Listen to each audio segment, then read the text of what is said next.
Let them frames fall apart. I wear an apparatus where you once pictured my face. Our correspondence relies on the development of fluids and the speed of light in our feet, and whatever data might turn out as memory of what was happening then. Why capture? Let those frames fall apart. An exchange on working with the camera, protest, on state and patriarchal violence, split attention, and hyperfocus. Hello, merhaba. My name is Elif and I am independent photographer who focusing on social problems. Hello there, my name is Sharon Jamila Hutchinson, Mila, and I enjoy working with bodies, voices, and cameras. Which goals and dreams do you have? Dream is a word that is always heavy for me in terms of meaning. But when asked about my goal, my answer is ready. I want to be a witness of the history. I would like to take photos of social problems in countries as evidence for future. Apart from that, I think photography is a very effective way so that people are not insensitive about war or such a situation. The best example I can give on this subject is Kevin Carter. He won Pulitzer Prize for his starving child and vulture photo he took in Sudan. And the photographer caused a lot of discussion because he didn't physically help the child after he took the photo. What I focus in this story is that after the photograph taken by Carter, donations were collected from all over the world for the people of Sudan who had problem with hunger. This effect of photography has always fascinated me. My goal is to take the photo that has a big impact.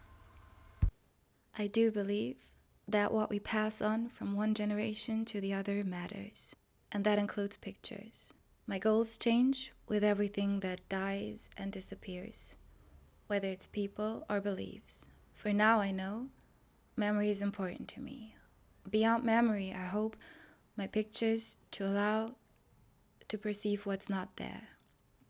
I gave up on capturing. Just like I see videos as frames dissolving, I hope those visualizations allow us to detect the movements that surround and constitute us. Whether it's falling apart, pulled together, hit right in the face, twisted, pitches, the loss of oxygen. Can you be a demonstrator and document at the same time? I don't think this is possible. If it does, it must be quite difficult. Because when I go to documenting the protests, I am there as a photographer, not an activist. Of course, you may be supporting because you agree with the goal of the protest, but this is more like a silent sport. The difficulty of participating with activists in a protest depends on how intense the protest is or how many people are involved.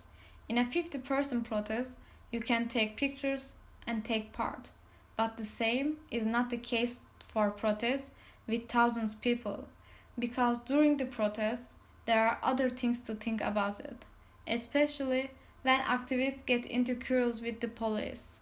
Sometimes only things you have in your mind is photo frame that you can capture, and sometimes you may not notice the punch that may come because you are too much focused on that capture.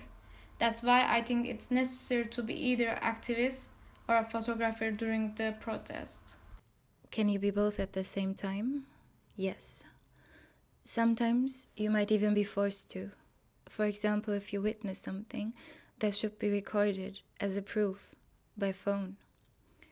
But if I take my camera, I move carefully and attentively. That's why I rarely document demonstrations in Frankfurt. I love my camera, but I don't like taking it everywhere. Big cameras or tripods are annoying to me while documenting demonstrations. Unless it's a militant right-wing demonstration I came to document. That's for different reasons. You can vanish behind the camera and become the object itself. Either move distant or observe. But this is when I get very calm and concentrated, when actually I want to be as loud as it gets. At some point it became clear to me, in the strength of their motives, I want to support those I fight with, and no one else. And that's when protest is documentation and vice versa. And I hope to see something through the lens that was hidden to me until then, because we're about to grow. What are your favorite shots? Among the photographs I took, I liked the most from the protest in Frankfurt by the group against the Querdenken in November. In the photo, police used the water cannon to disperse the crowd, and the four women came together to protect themselves from water.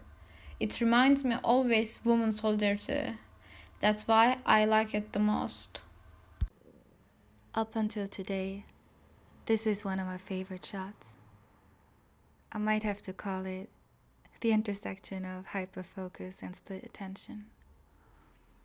Dear Elif, thank you so much for joining me today. All rights for the photography reserved to Elif and to Mila for the videos.